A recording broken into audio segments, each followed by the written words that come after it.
This episode of The Sportsman's Empire is brought to you by Interstate Batteries. Since 1952, Interstate Batteries has been evoking compassion and a trustworthy spirit into the surrounding communities. Interstate Batteries is a mission-driven company fueled by purpose and guided by their values. If you need help locating a specific battery, stop into your local Interstate Batteries retail store and speak with a battery specialist. They even offer cell phone repairs.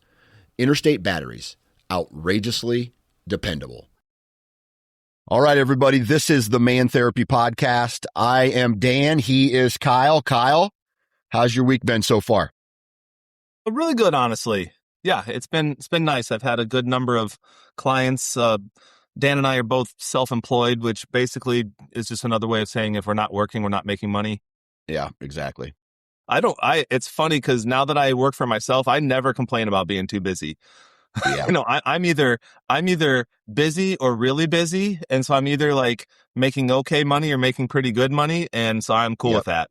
So I've completely reconceptualized a busy week. When I used to work for other people, a busy week was like so much this week. And how am I going to get it all done? And and it's more, they pile more work on, but they don't pile more money on. And the second I started working for myself, I was like, bring it on.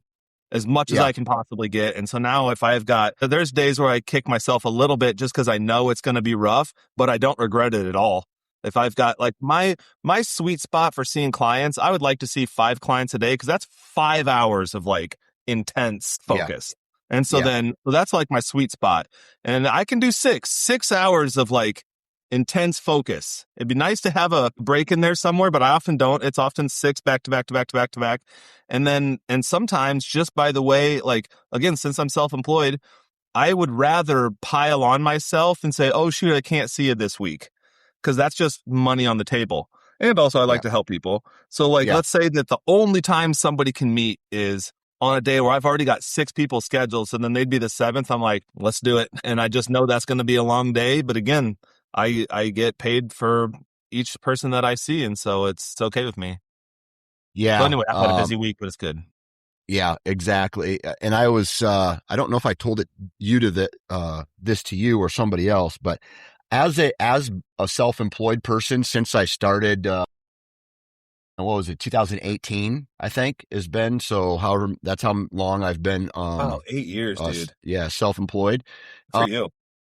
It's scary because you don't, like, I could go to a real job and give 50% effort and still get paid 100% of what I'm supposed to get paid, right? Until they either catch on or whatever the case is, right? And then, like, for me and you, if I don't grind, dude, I don't get a check. And I already live in a pay cycle where I'm getting paid big amounts of money in a single month and then multiple months with zero income at all.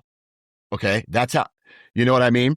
And so I look at my bank account and I go, okay, all right, that looks like a good amount of money. And then you do the math, like, okay, I have this much money coming out of that every single month. And then you're like, ooh, okay, that's only 6 months or that's 8 months. And I need to have 1 whole year of, you know what I mean, in there. And so it's just like, oh my God, what am I going to do? Start an OnlyFans? And you should, dude. Tell me what, I want to be your first subscriber. Yeah, dude. Beard porn? Beard porn, I could guest star. We could wear like hunting masks or something and just have our beards intermingle. Something. I don't know. Let's get creative. I don't like where this is going. Oh, man. I'm feeling very uncomfortable right now, Kyle. That's where you got to go, man. Life starts outside your comfort zone. Yeah, you want to get rich? Yeah. You want to get rich? You want to pump that bank account up? You want to get rich or not? Yeah, exactly. Oh, that's hilarious. But you know how it is, right? It's like, dude, if you don't grind, then you don't make money. And then in my instance, if I'm not making money, then the people who are surrounding me don't make money, and then they don't want to work with me anymore. And so it's just like, kind of a big snowball deal. So I'm always trying to find something to do. The thing about it though is, Kyle, dude, I can work 24 hours a day if I wanted to. With your own business, you can work 24 hours a day. So I've had to come to this realization where it's like, dude, I have to shut off at times, but it's also a luxury because it allows me to at 2:30 go pick my boy up and then take him to the pitching or the batting cages. And, so that's 2 or 3 hours there, knowing that I can spend time with my son, but also knowing that at 9 o'clock at night, I got to open my computer back up and finish whatever I didn't get done. Right. You know what I mean? So, oh yeah. Yeah. While everybody else is relaxing in bed, I am like having to send emails or finish uploads or whatever the case is. So, yeah. But I love it. I wouldn't want it any other way, because if anybody makes a mistake, it's only on me, and I can't tell myself to fuck off like I could a boss if I didn't like the way he was talking to me. Right. So, oh yeah, seriously. Yeah. And you've built this too. So you're highly invested in your own path at this point. Yep. I'm trying to be anyway. Okay. So I had this idea of what I wanted to talk about. You had an idea of what you wanted to talk about. And I really think that there's some crossover here to where we can cover both things. I don't know if I've ever asked you this question. If you could go back in time and you could have a conversation with yourself at different points throughout your life, what would those conversations back to yourself look like? I think that I would have encouraged myself to take more risks. I think so this is like knowing what I know now, or like knowing like what I've learned about life now, like if I could apply life lessons now to when I was younger. Yeah, I think I would take more risks. I would there's an expression that younger generations use. They say shoot your shot. I wish I would have shot my shot more often. Shot?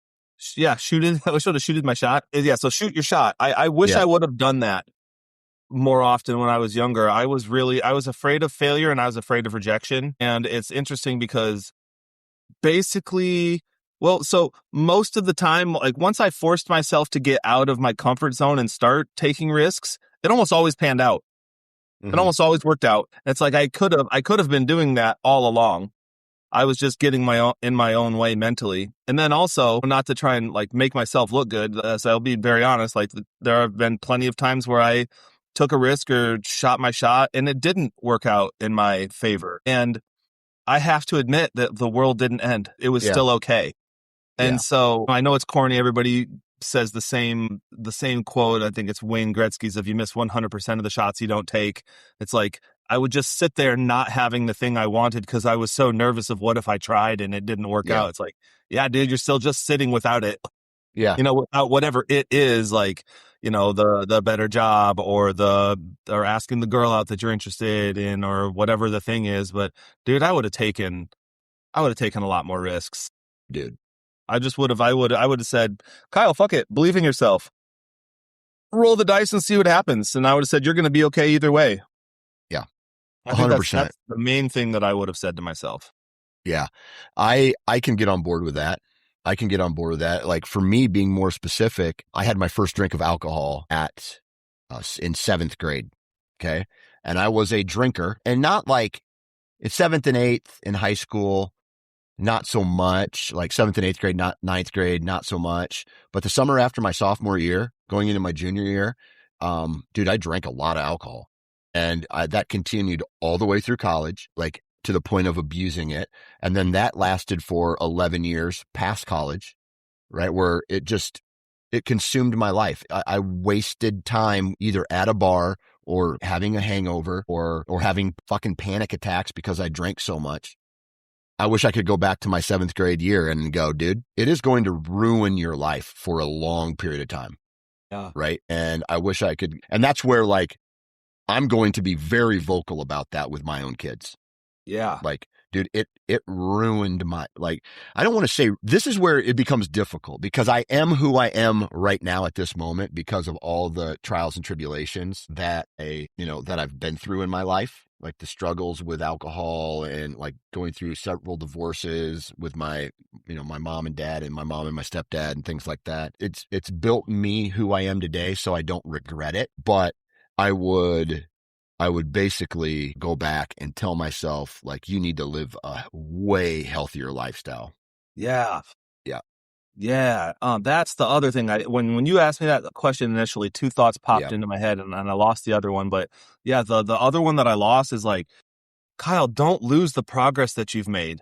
So Yeah. like, I've been in really good shape in my life. For I played sports growing up, and all through high school, and was just in awesome shape. And I actually didn't drink. I didn't take my first drink of alcohol until I had graduated from college. Yeah. So alcohol wasn't a thing to me and didn't get in my way in that way. But dude, I was in awesome shape Mm-hmm. forever. And with small bouts of like getting out of it, but getting right back in. And man, I'll tell you, it's so hard to get back in shape after you've let yourself go bad.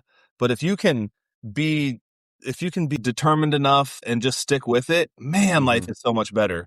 Yeah. And so that's the thing that I'm wrestling with right now, which we'll probably get into later. But that's a thing that I would go back and tell myself, like, dude, don't lose it, man. It's so fragile because it's hard to get into good shape, but then it's very easy to lose it.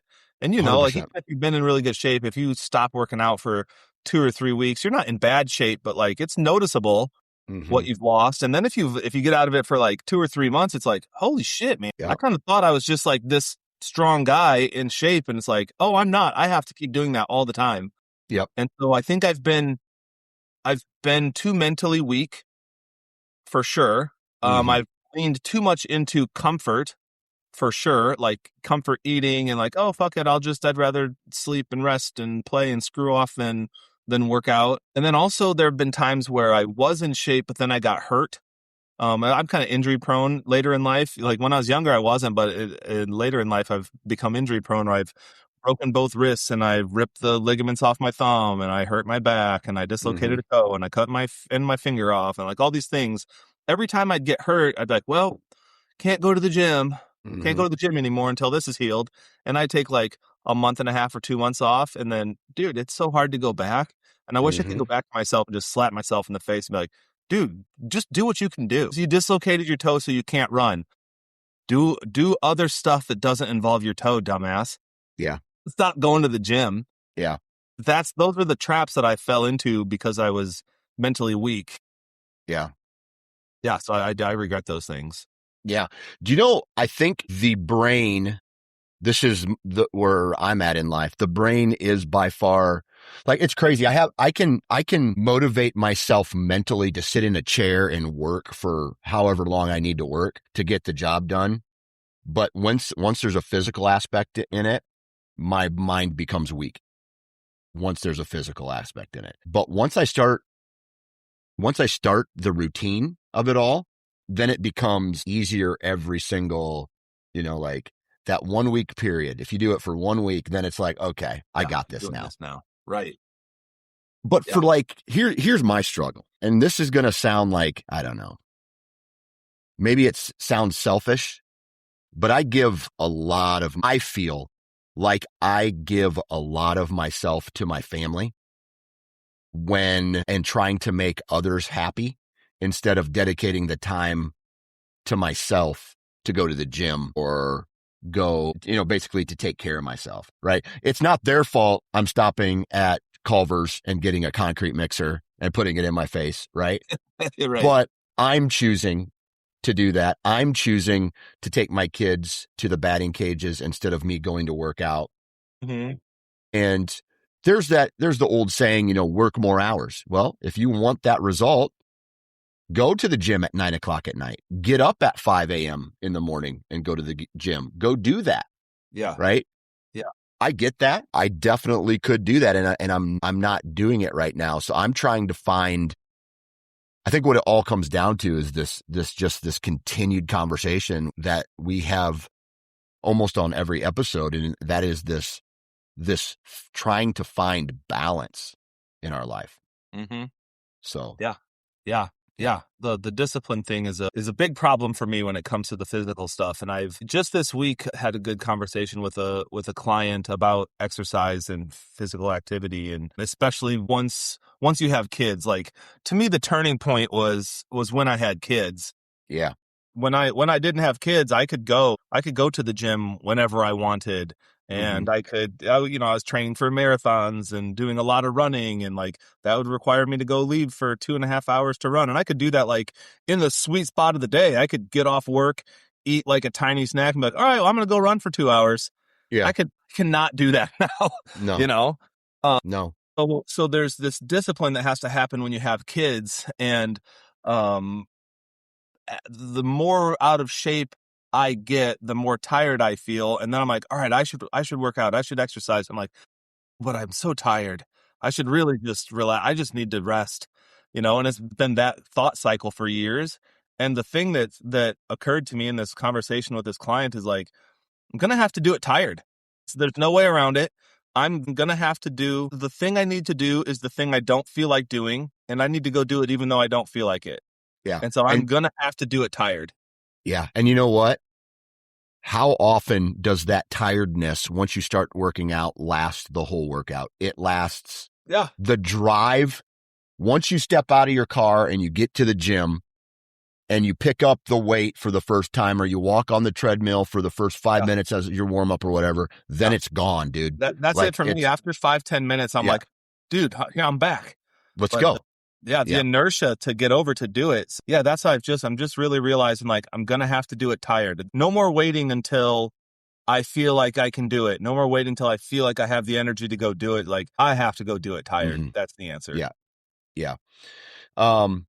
You mentioned something. Oh, so like, okay. So to finish this thought, I would definitely go back in time to a point where maybe when I was old enough to understand it, I wouldn't go back to my 7th grade self. I would go back to maybe my 20-year-old self and be like, dude, instead of the bar scene, go be a gym rat, dude. And just go live in the gym, go work out, go on hikes, go do adventures, like go be outside more. And I did a lot of outdoor activities like hunting and stuff and drinking on beer gardens, if that's what you want to call outdoor activities. Like diet and exercise, man. Number one, not drink. Number two, 2A, 2B, dude, healthy lifestyle, man. Yeah. Yeah. That's super true. Yeah, I've slid when I'm not working out, then I eat so poorly just because like that's kind of like my release. That's kind of my comfort, which is it's embarrassing to be super honest with you. Like they're like, oh, comfort food. Like I eat when I'm bored. I have a big sweet tooth. I'm 43 years old. I feel like a freaking 8-year-old. Like it's embarrassing. I know that it shouldn't be like that. Yeah, so I'm with you. But when I work out, then I want to eat better. So I'm like, oh, I don't want to like fuck up my progress, or I don't want to feel like shit. I want to feel good enough to keep working out.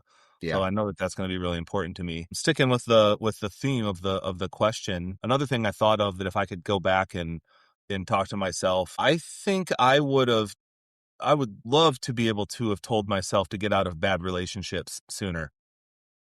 Like as soon as I knew something wasn't for me, I should have got out of it. And there were a couple of relationships that I stayed in for way too long. Mm-hmm. And just because like I would have felt guilty breaking up with her, or like things like looked good on paper, but I wasn't like happy or fulfilled at all. So I was like, oh, I don't really have a reason to break up with her. I shouldn't do that. Dude, I should have broken up with her. It was unfair to both of us. As soon as I knew that she wasn't the one, or I didn't really want it, I should have ended it.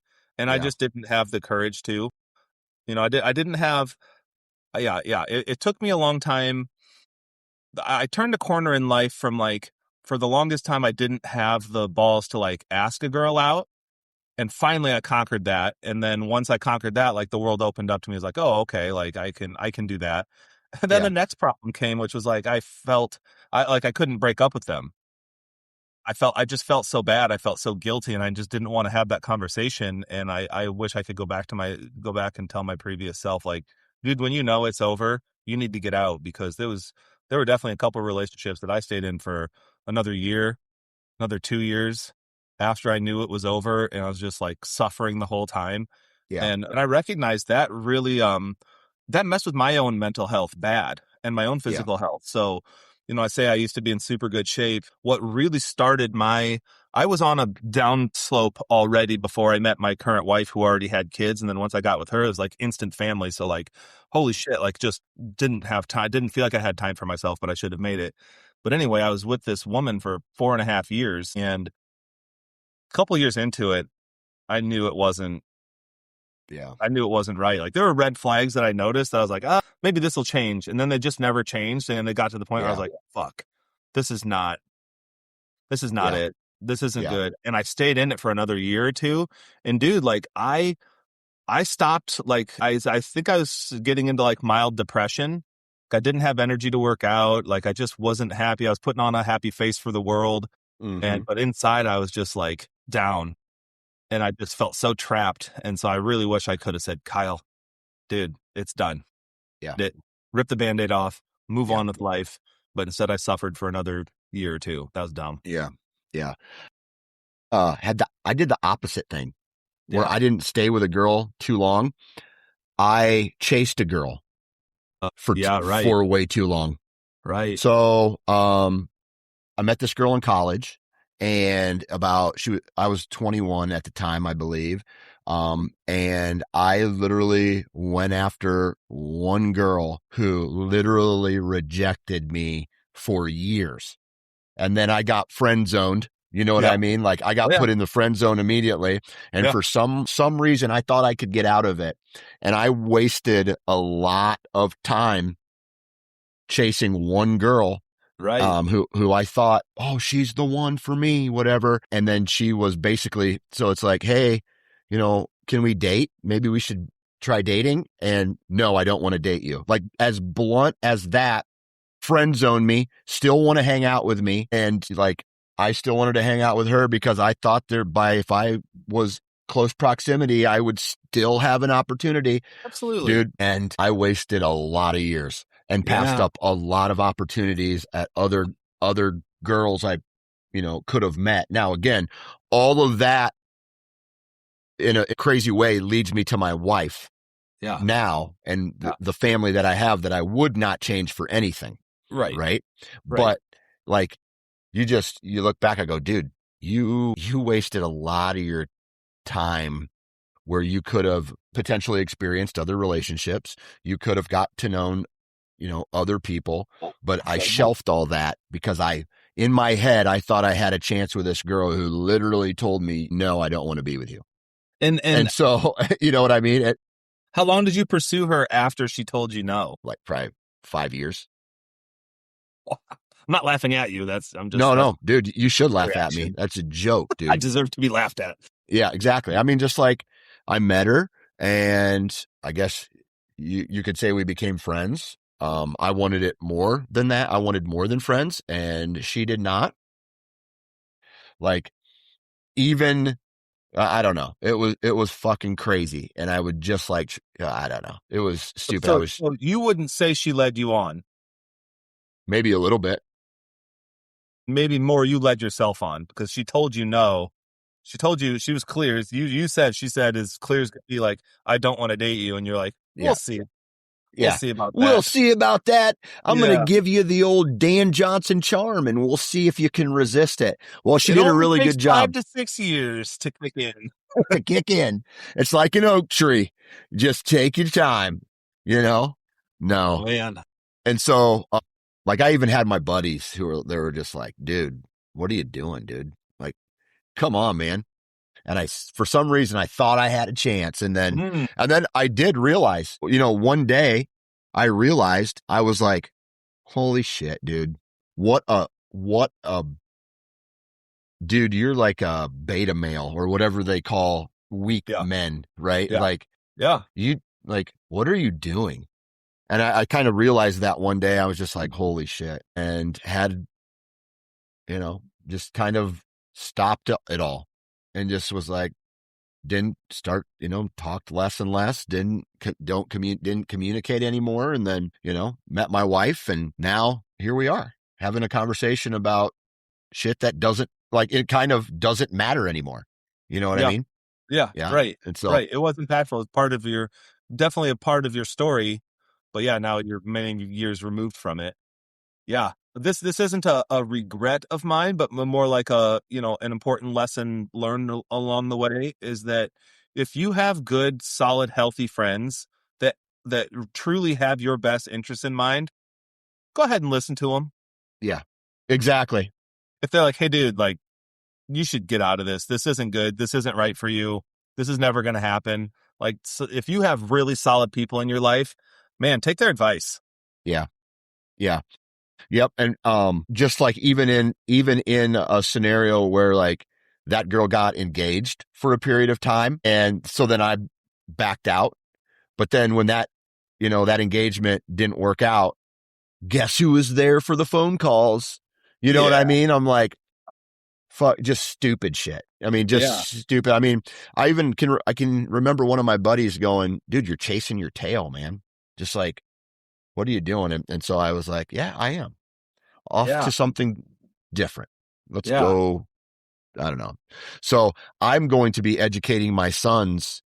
Like, if a girl says she's not interested, you know what? There's a lot of girls out there who are, and go and find one who respects you and appreciates you and who potentially loves you. And I don't know, like, you have a son. What advice are you going to give to your son about dating and relationships?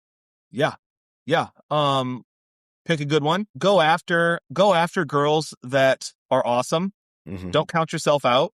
Don't assume that a girl wouldn't like you. Essentially shoot your shot. I would say hold both of you to high standards. So you need to be with someone who is awesome and treats you really well. Simultaneously, you need to treat them well. Don't put up with reoccurring shit. Like if there's something about them or something about the relationship that isn't good and you try to address it and it doesn't change, then the writing's probably on the wall. Don't be afraid to ask them out, and don't be afraid to end it. There's actually an entrepreneur that I loosely follow, and he says something interesting about business that I realized could overlay on relationships. He says, you need to be really good at hiring, but you need to be even better at firing. And I was like, fuck, dude, that's so true in relationships. Like, go Mm-hmm. after somebody that you think is awesome. Like, the girl of your dreams, go after her. Mm-hmm. Instead of being like, oh my God, she's so good. I could never, don't Yeah. do that. Like, go for it. Yeah. But also, anybody that you get into a relationship with, if that relationship isn't good, fucking end it. So I'm going to try and, without like dumping too much of my own, shit and projecting on my son, I think, like, and my daughter too. I think I'm going to try and teach those lessons. How Yeah. about you? What was in your mind when you asked me that question? Here's my mind. I think, man, this may sound arrogant.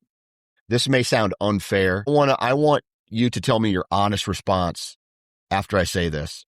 But here's what I'd like to tell my son, knowing what I know now about being 45 and being married for X number of years and all this stuff. Graduate high school.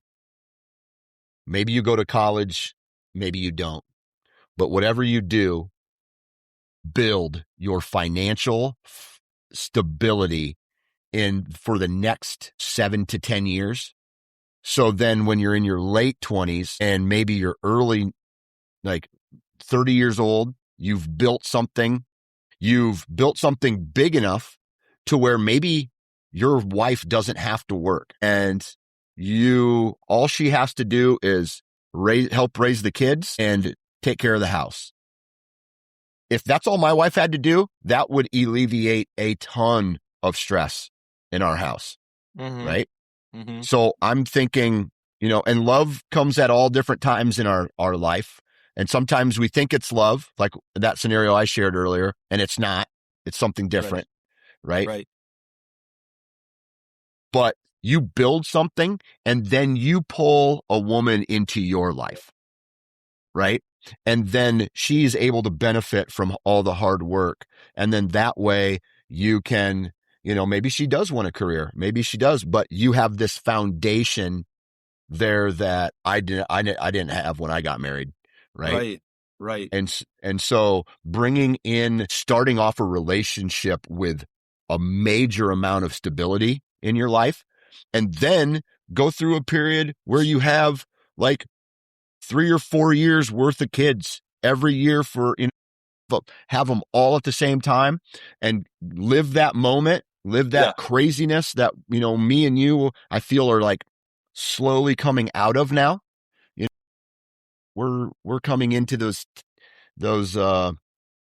late adolescent years. I got a teenager now, and then by the time that like you put in all the work for 10 straight years. Then when you do have kids, you can hopefully have enough security financially to enjoy your kids, and you don't need to grind so hard. And then you can go to the activities, you can take time off. Maybe you're the boss of your own company, or you're in charge of your work schedule and things like that. And then you can go be the coach. You can go do that without any repercussions. And then when the kids leave, I would also, this is going to sound maybe insensitive, but I would also encourage my son to date younger women. And I hope, like, if my wife ever hears this, it's not a slap in her direction at all. It's not. I would say that from a maturity level, this is just my thoughts here, from a maturity level, from an age level, from a hormone level, I just feel like men 10 years older than women, because a men's libido does not change in their 40s, really, if you're healthy and you don't have any major issues.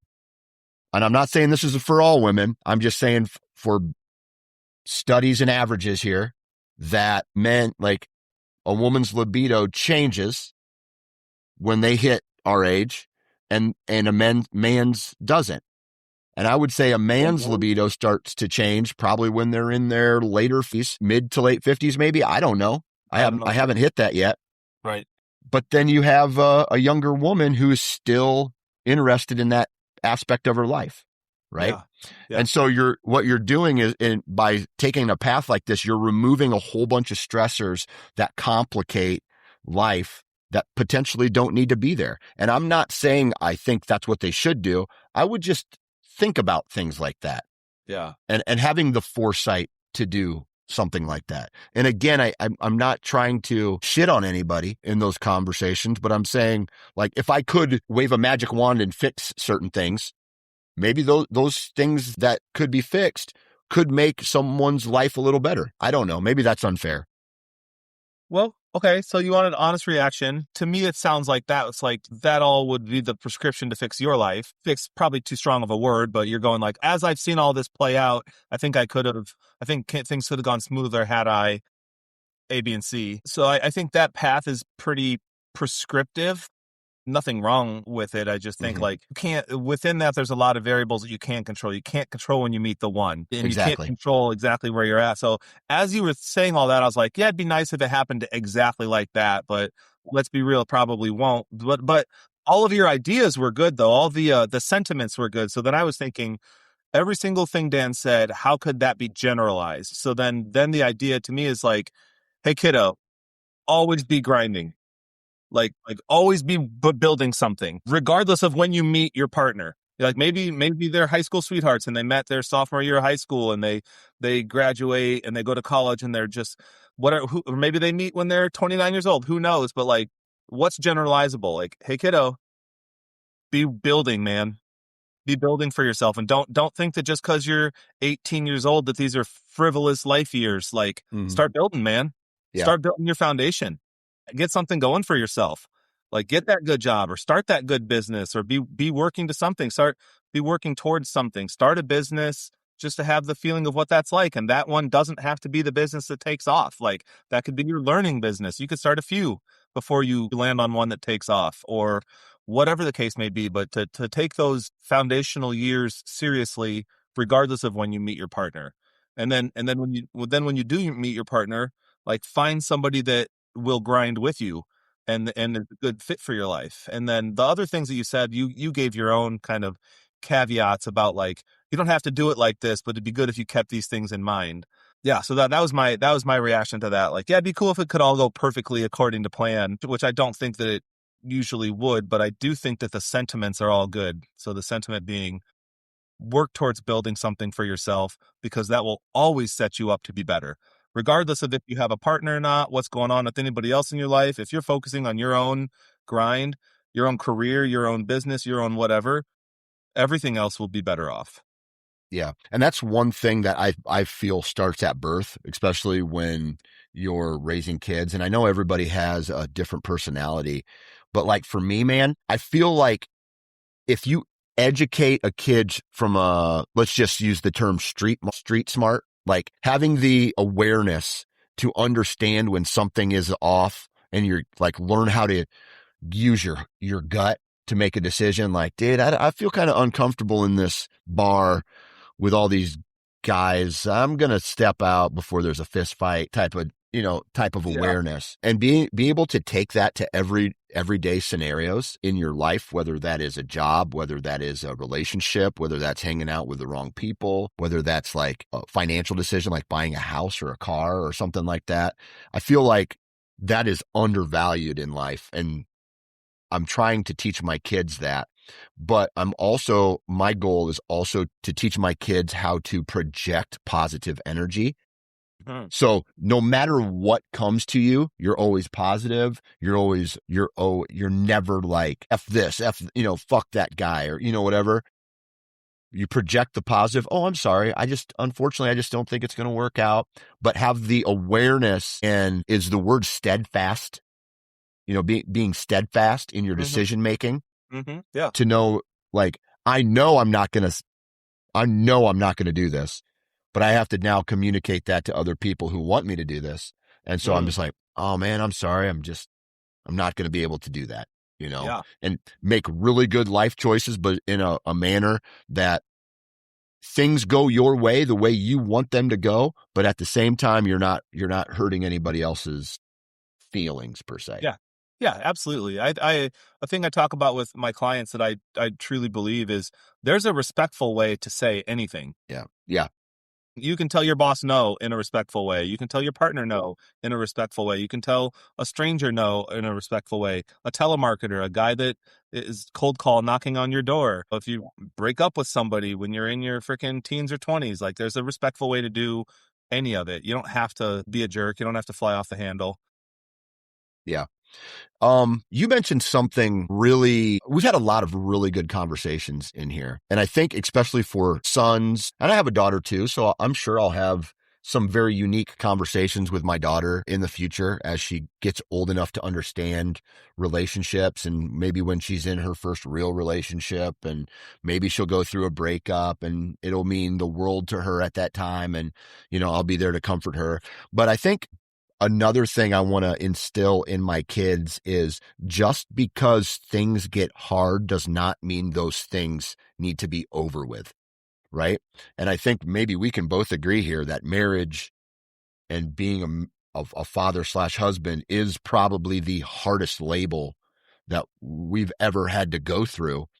But just because times get hard, I'm never going to give up on my kids. And just because times get hard doesn't mean I'm going to give up on my wife. Right. Totally agree. So how do you draw the line? When do you know what's okay to give up on, so to speak, and what isn't? I have no idea, man. Right. If I knew the answer to that, where that specific point was, I'd write a book called Knowing When to Leave Your Partner. Right. And I'd make $1 million because it would work, but there is no line. Honestly, it's more, instead of a line, I look at it, it's more of a clock. It's a time. It's not a line. It's not like they crossed the line. Like, let's just say if my wife cheated on me, that's a line, and I'm gone with it. But I think what happens in a lot of relationships is that there's not a line. It's just the amount of time someone spends either not getting what they want, or putting in a lot of energy that's not received the way that they want, or they're unhappy for a period of time. Yeah. And it becomes more of not an action, but a straw that breaks the camel's back type of moment. And I don't know what that is. It's different for everybody. Yeah. Yeah, I agree. I think in like neurobiology, there's this thing called an action potential. And an action potential is when a neuron fires and like makes things happen. And so it's an all or nothing thing. So like these chemicals will build up and build up and build up, and like until there's enough buildup, nothing's going to happen. But just because nothing's happening, just because the event hasn't happened, doesn't mean a buildup isn't happening. Okay. So like I see changes in relationships, or like, when you're ready to quit a job, or you're ready to end a relationship, or you're ready to just have like a really difficult conversation, or whatever the case may be, you can be building up to that. I think that's kind of like your data collection period, where you have a thought or a feeling.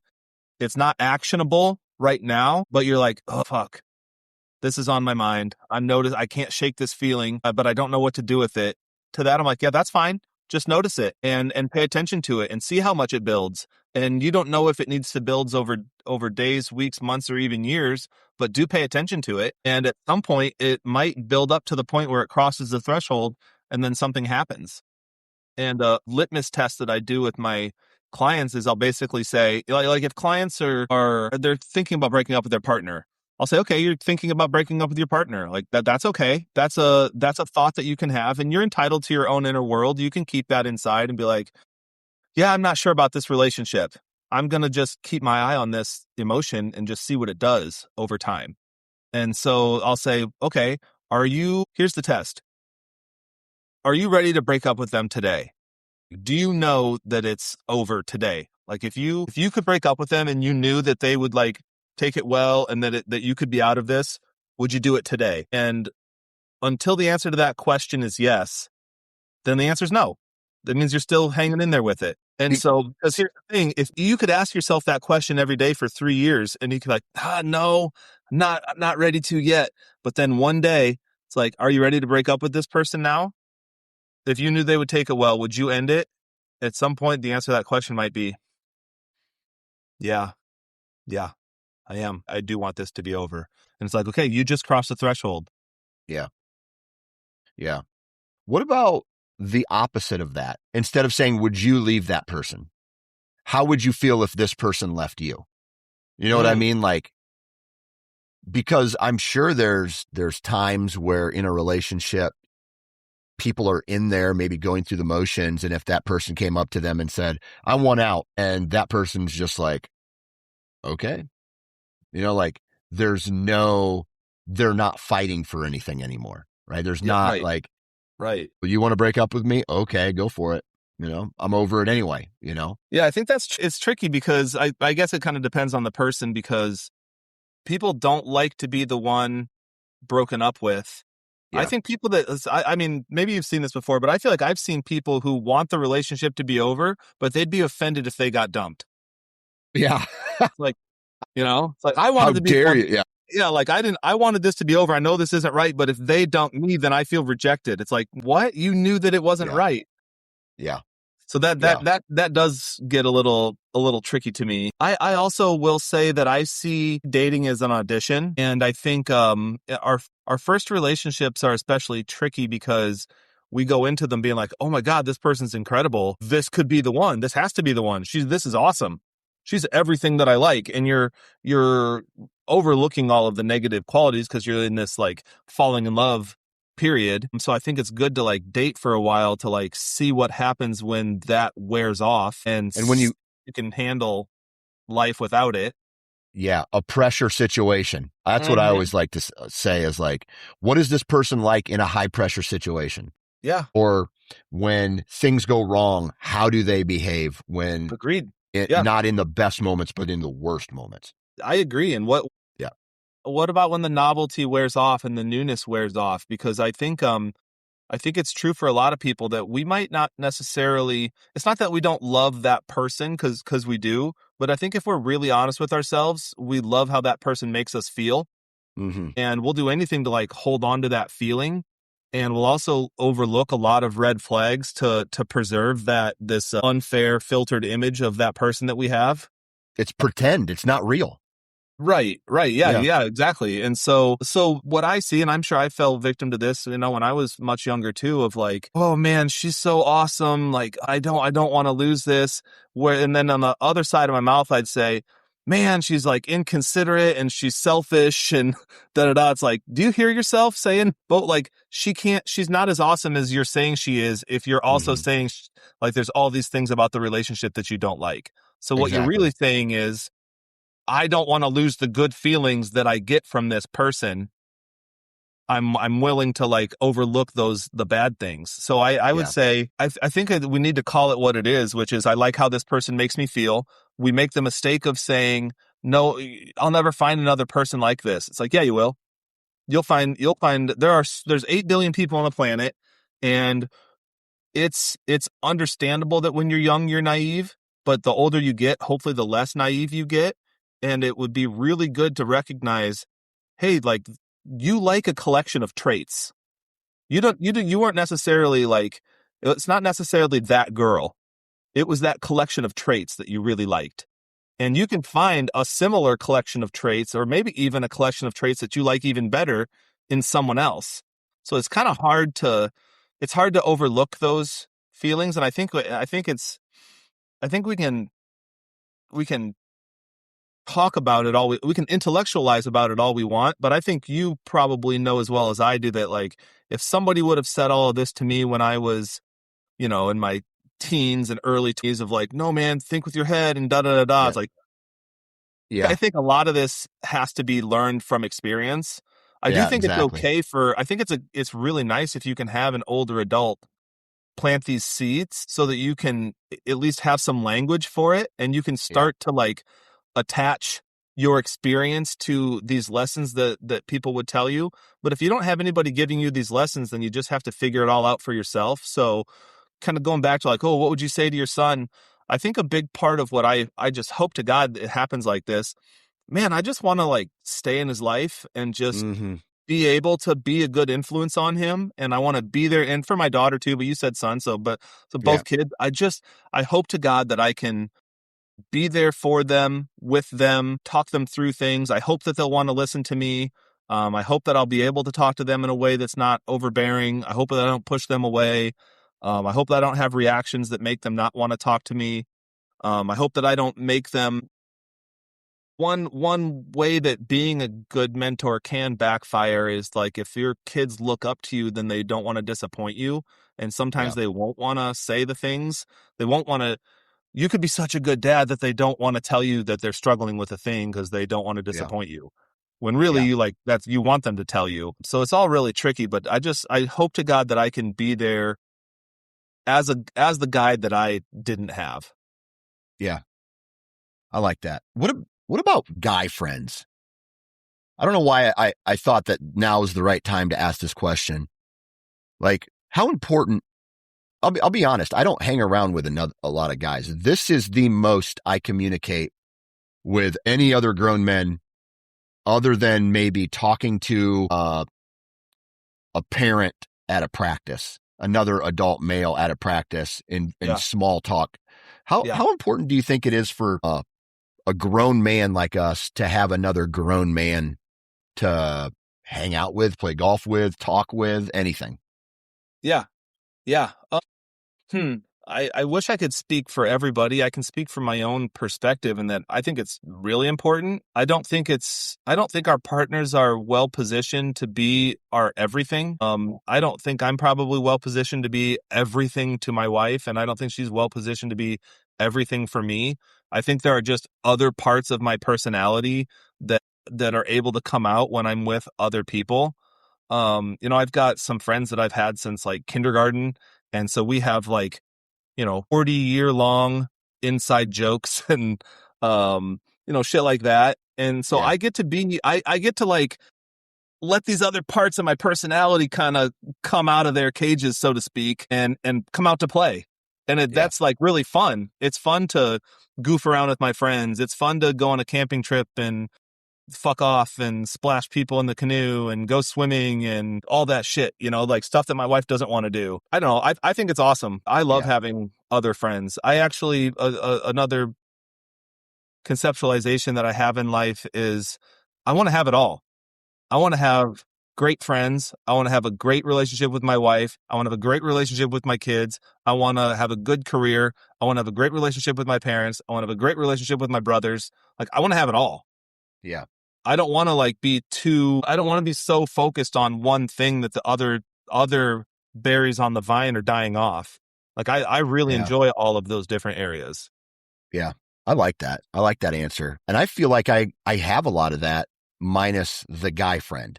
Like Mm-hmm. I've met recently, they're in very small bouts, right? Like I get this for mostly 1 hour every week, which is awesome. But outside of that, there's nothing that I do really.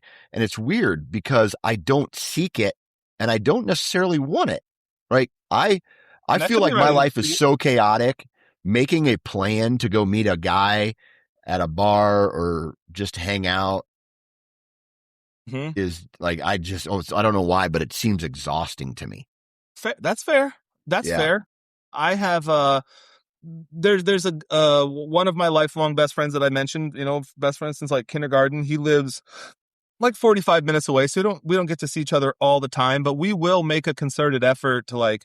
He's a big 49ers fan, so I'll be like, dude, can I come up and watch the game with you? And he's like, yeah. So I'll get to go up and then like screw around with him, off some steam. We often will get together on birthdays and stuff like that, and it's super fun. But I guess I need that. And if you're saying you don't need that, then that might Yeah. just be how you are. But man, I Yeah. really do like being able to utilize other parts of my personality. I'll say that I like to joke around a lot. I'm very sarcastic. I think guys also tend to communicate different than women. Mm-hmm. We rip on each other more often, but we all are on the same page that like we're all kidding, and so then it's fun. Dude, I don't do that with my wife ever. Yeah. I Yeah. don't ever make fun of my wife for fun because Yeah. she doesn't take it like that. And she doesn't dish it back out. Like there are parts of myself that I don't get to utilize at Yeah. work. There are part of myself that I don't get to utilize with my wife or with my kids, and those parts get to come out to play when I Yeah. hang out with my friends. Yeah. Yeah. Dude, you want to know a crazy thought? How this pops into my head. I've done it a couple times, and it is I'm going to say it might be one of the most manly things. If you're feeling disconnected from being a man, grab an axe, find a Mm-hmm. tree, Mm-hmm. probably not in a city park, like go find on some forest somewhere that you have permission to be there and that you can chop down a tree. Dude, Yeah. chop down a tree, dude. Yeah.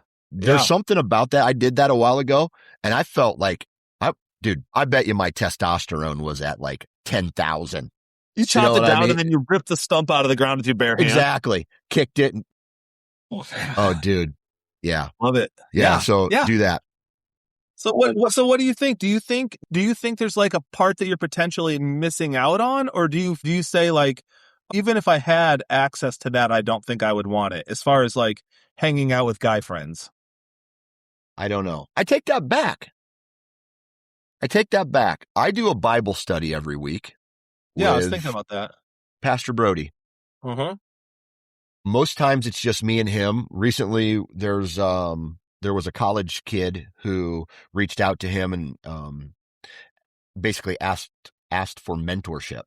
Will you help me mentor my life? I guess, I don't know. Right. Right. And so he's now been invited to this thing that we've done, and so it's all men. It's that do it. It's not like in front of pastor. I'm not like saying the F word. I'm not like telling dirty jokes. You know what I mean? It's more Right. Right. Right. focused, but Yeah. it's an opportunity to go and do something different than be a dad and a husband. And I really appreciate it. I really actually look forward and like Yeah. For sure. that time in the week, just like I do this podcast. So I think I don't know. I used to put the constraints on it where it's got to be one of my buddies. It's got to be getting, having some beers or Right. going and doing something. But Right. I think that view has changed over the years of what that is. Yeah. Right. Yeah.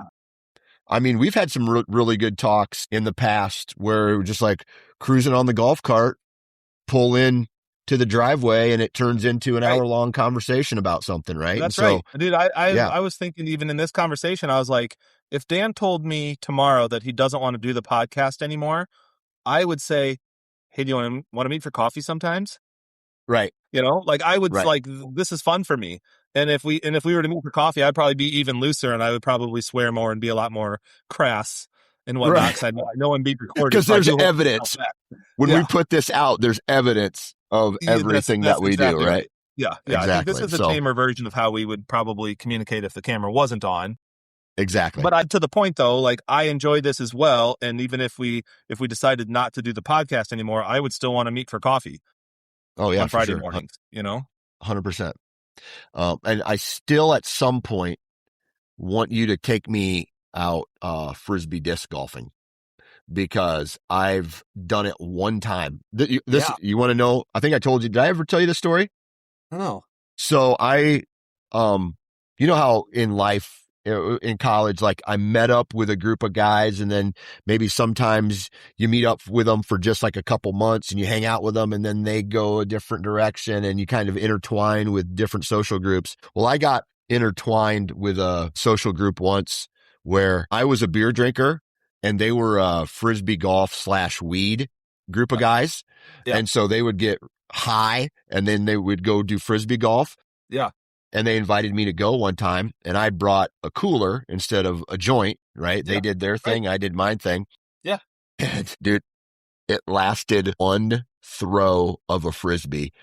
And there's a frisbee golf park in Cedar Falls, Iowa, that is next to a river. And the guy did his throw, and he's like, dude, here, take this one and throw it like I do. He threw it like sidearm. Yeah. And I just winged it, and it went right into the river.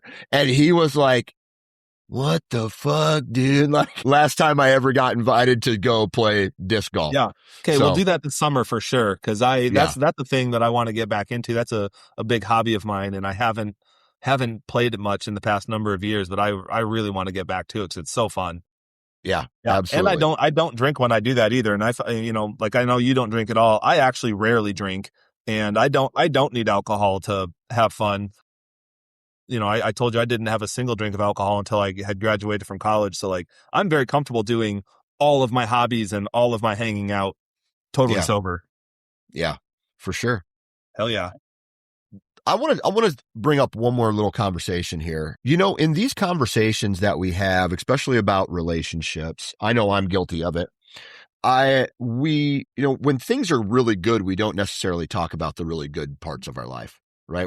We always talk about the parts of the life that frustrate us, the parts of our lives that are not good, the parts of our lives that, if you were going to write a movie, you probably would just leave those parts out because they're not interesting or whatever, right? And I think two things here. One, that a lot of times people weigh the bad parts of their lives against the good parts of their lives. And for some reason that small little bad thing manifests into something that becomes greater than what it needs to be. Right. Like right. the making the mountain out of a molehill. Yeah. Okay. Yeah. And the thing that I want to say is that I think sometimes a very small little bad part can overshadow something where it's like, I'm not getting this little thing of what I want. And I'm going to give my wife, I am going to talk about my wife right now, and I am going to give her a lot of credit for her being a mother and her being a wife, because she is an outstanding person who shows love in her own way towards the children, who shows love in her own way to me at sometimes, right? It's just like, it's different, but she is the type of person who will go to bat for you, in her own way, right? Like, she's a mama grizzly bear, she is protective of the kids, and she has the kids' best interests in mind. Yep. She's a firecracker when she does it, but she is if I don't know why these two types of people, like, I'm real laid back, I have a lot of patience. She is not laid back, and she does not have a lot of patience. And so for us to be together is like oil and water anyway. And I don't know how those types of relationships work, but they just do for us. And so I really do want to say, I just kind of want to shout out to my wife, whether she hears this or not, that like, I think a lot of guys maybe need to hear that, like, there is good out there in your relationship. You're probably not saying all the time, but in certain scenarios, the one little thing that's pissing you off could potentially overshadow all the other great things your partner is doing. Yeah. So does that make sense? Absolutely. So it sounds like you're saying, without getting into details, and I think everybody could probably relate in their own way, but like, let's say there's some things that you get frustrated or irritated with your wife about, or with your marriage or whatever, that you're saying that you could actually apply all of this to yourself and say, yeah, those things are irritating, but if I really zoom out, I have to recognize that there's a lot of good to be grateful for. And there's a lot to be if I'm grateful not for. careful, I could let my irritation about this one thing spoil all of the other goodness. And I don't want to do that. It's kind of what I hear you saying. Yeah. I mean, I don't know why this metaphor popped into my head, but like, if there's one piece of bread that has a mold on it, you don't need to throw away the whole loaf. I don't know if that's a thing or not, but. Yeah, my wife would say you do, but I would just throw away the one moldy piece. Exactly. I would carve that chunk of cheese out and I would eat the rest of the food. That might be a guy thing. That might be a guy metaphor. Exactly. Exactly. Yeah. So whatever metaphor you want to use, like, I know it can feel like there's a lot of weight sometimes, and I wish there wasn't, but you do have to take some time and you have to put energy into, because a lot of people, they just put energy into the bad things that are happening and they focus on it. Well, if you focus on the bad things, then the bad things become greater and greater and greater. Well, why don't we focus on the good things sometimes too? So true, man. Yep. So true. I had said earlier that to me, dating is an audition, and an audition can be ended. It's like, okay, sorry, you didn't make the cut. But when you get married, it's not an audition. That's you chose. And same with kids. Kids aren't an audition. It's like, my kids are frustrating. Well, get rid of them. No, you're not gonna get rid of them. You're gonna do whatever you have to do to figure it out. And I think the same is true with marriage, unless something's absolutely horrible about your marriage. Like, don't stay in a physically, actually emotionally abusive marriage. I'm not saying that. I'm just saying, like, if there's stuff that's more relational that you're just struggling with, like, marriage is not an audition. You don't just kick them out.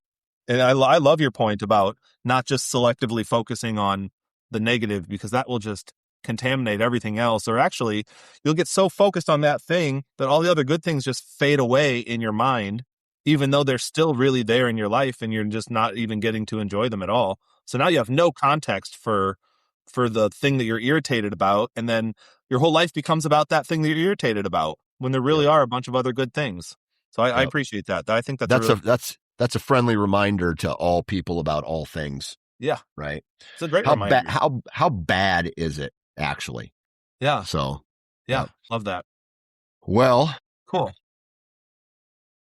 It is March as we're recording this. This episode will launch next Friday. And so if you guys could do us a huge favor, go to the Man Therapy podcast YouTube channel and give us a like there, or a follow, or a subscription, whatever they do there. That would be awesome. Also, go to iTunes or Spotify or wherever you download and listen to the Man Therapy podcast. Please leave a review for us, a 5-star review. That would be awesome. Let them know that Dan is a knucklehead, and really Kyle carries the weight of this entire podcast because of his knowledge and things like that. But outside of that, thank you guys for listening. And Kyle, any final words? See you next time. Thanks for meeting with me.